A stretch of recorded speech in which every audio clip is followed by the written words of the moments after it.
on y va. Francis, quel est l'état des blessés? On verra demain.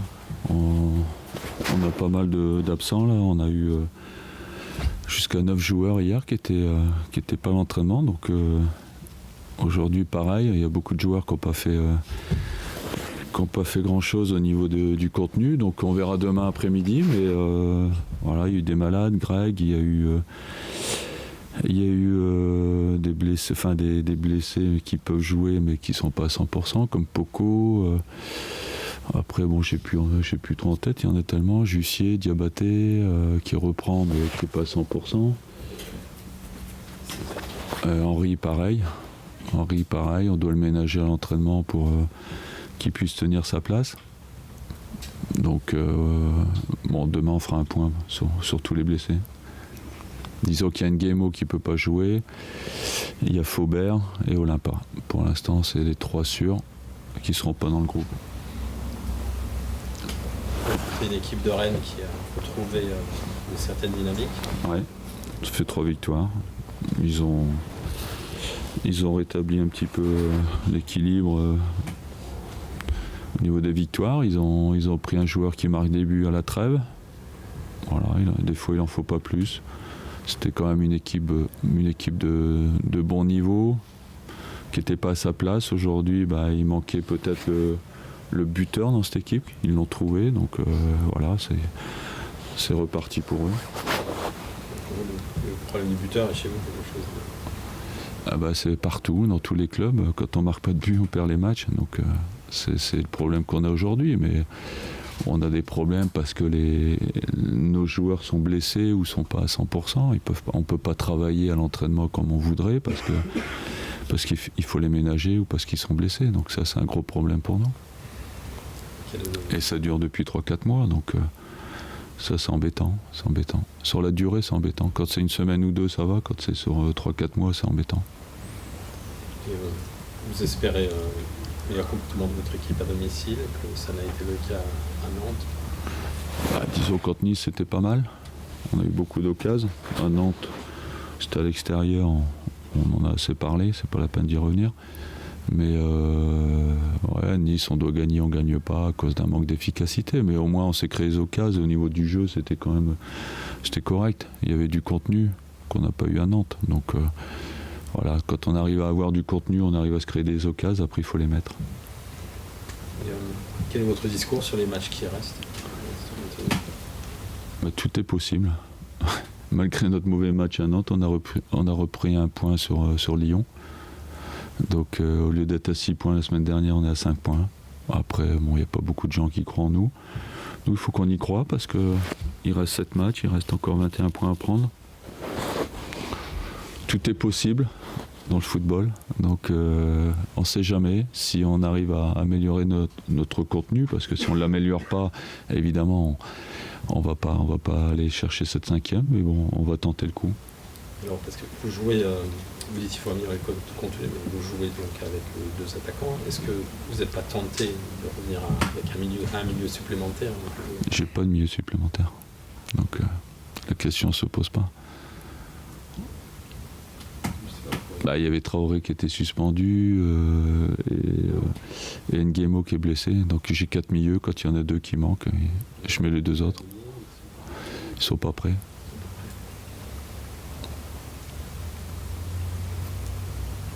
Oui. Ils sont pas prêts par rapport à ce que vous voyez à l'entraînement? Bien sûr. Vous avez regretté que votre équipe ne se lâche pas plus la semaine dernière à Nantes? Vous pensez que c'est un manque de confiance, c'est de la fébrilité? Comment vous vivez sur la touche? Ils n'ont pas confiance? Confiance en quoi? Pourquoi ils n'auraient pas confiance? De se lâcher vers l'avant. Et pourquoi ils ne le feraient pas? Je vous pose la question, pourquoi ils ne seraient pas en confiance? Parce que les résultats actuels n'étant pas optimum, on peut comprendre. Vous pensez qu'ils pensent aux résultats, les joueurs, quand ils jouent, quand ils sont sur le terrain? Je suis pas joueur, je sais pas. Oui, c'est ça le problème. Je sais pas, c'est pour ça qu'on vous pose la question. C'est pas une histoire de confiance. Quand est-ce que vous êtes confiant, vous? Quand vous maîtrisez le sujet, non? Voilà, on ne maîtrise pas le sujet. C'est pour ça qu'on n'a pas de confiance. Confiance, je vous dis, c'est un mot fourre-tout. Mais il y a des joueurs qui ont confiance parce qu'ils ont des moyens techniques, parce qu'ils savent faire les choses. Nous, on n'a pas confiance parce que peut-être qu'on ne sait pas les faire. Voilà, on a une jeune équipe avec des joueurs qui ne sont pas encore confirmés, qui n'osent pas prendre les ballons au milieu. On n'a pas cette relation qui est fluide entre nos défenseurs et nos milieux. Donc il y a toujours une raison, mais c'est pas le mot confiance, c'est parce qu'on n'a peut-être pas les moyens d'avoir confiance. Mais ils doivent penser quand même au résultat, quand ils sont sur le terrain, Comment de se dire c'est important de gagner. Le résultat, c'est la victoire ou la défaite. Le résultat, Forcément, ça va être dans la le tête. résultat, c'est une finalité. Après, il faut se donner les moyens. Le résultat, c'est qu'une finalité. Mais plus vous allez bien jouer, plus vous avez de chances de gagner. C'est qu'une finalité, le résultat. Pour samedi, vous serez privé de Carlos Henrique, qui sera Ouais. suspendu, qui avait enchaîné beaucoup de matchs. Est-ce que vous savez déjà quelle charnière vous Oui, présenterez? bien sûr. Bien sûr. Et Ben, vous verrez.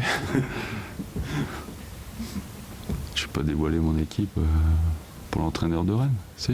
non, comme vous voulez. Donc, C'est- Ensuite, vous dites peu de gens croient en nous. Vous avez ce sentiment-là que Bah, Bordeaux évidemment. n'est pas. ça fait 2 ans qu'on se fait fracasser. Vous n'allez pas me dire qu'on croit en nous. Je sais pas. Ah, bah, vous savez pas. Putain, moi, je le sais. Mais là, on peut difficilement penser que vous allez obtenir l'objectif, dans la mesure où vous êtes quand même extrêmement faible à l'extérieur. Tout peut arriver. L'amélioration spectaculaire. Pourquoi on n'y croirait pas, nous? Non, mais parce que les résultats montrent que les Ben, résultats pour restent- l'instant, oui. Bah, tant mieux. Il y a 2 ans, on a gagné les 6 derniers matchs.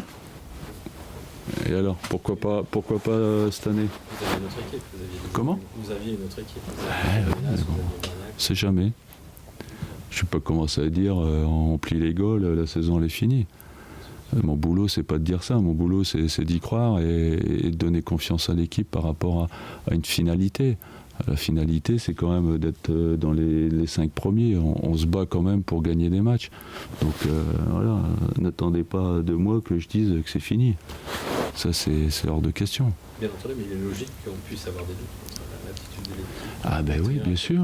Vous pouvez avoir des doutes, c'est sûr. Ça, il n'y a pas de problème.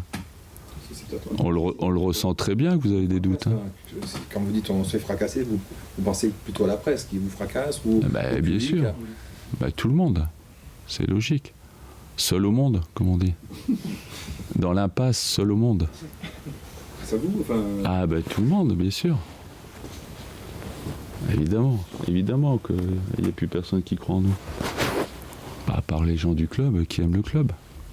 Mais les autres, on ne s'attend pas à être soutenu par beaucoup de personnes. Les supporters, ils nous supportent, les dirigeants, évidemment. Après, si nous, on n'y croit pas avec les joueurs, je vois pas qui va y croire. Hein. Les gens qui voient Bordeaux de l'extérieur, c'est sûr qu'ils ne croient plus en nous. Ça fait longtemps. C'est un moteur pour vous dans cette adversité? Non, c'est notre travail d'y croire, c'est tout. Non mais voilà, d'avoir à faire face à cette adversité-là, de dire on est seul au monde, etc. On connaît. Hein. Oui, mais souvent ça marche en sport collectif. Non, mais moi, j'active pas ce levier-là devant les joueurs, c'est pas mon problème.